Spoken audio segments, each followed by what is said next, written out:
जीजा ससुरारी भाव ताव से, आइल बड़ा जीजा ससुरारी भाव ताव से, सौख सिंगार जीजा कैनी तोहरा नाव से, सौख सिंगार जीजा कैनी तोहरा नाव से, आइल बड़ा जीजा ससुरारी भाव ताव से, सौख सिंगार जीजा कैनी तोहरा नाव से।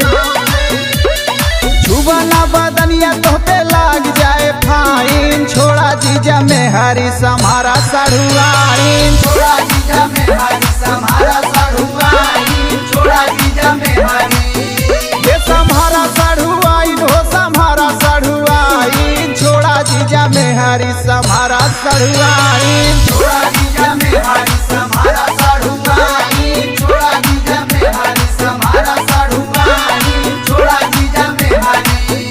अरे तब हो जीजा का विचार बा? Music by Sonura.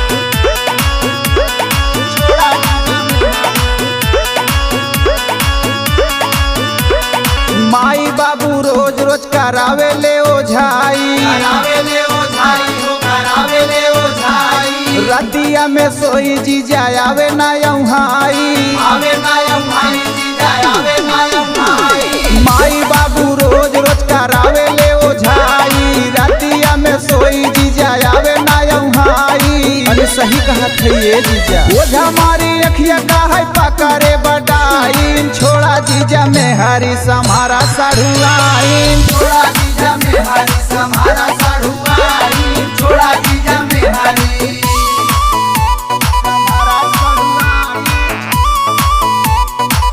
Music by Sonura.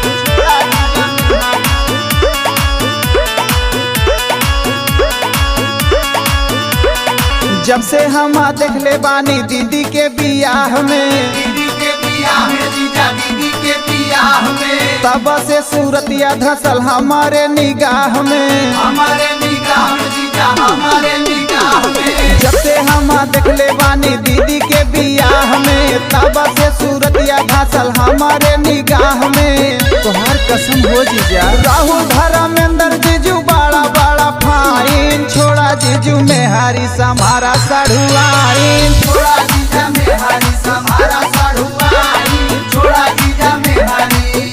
अरे तब हो जीजा का विचार बा?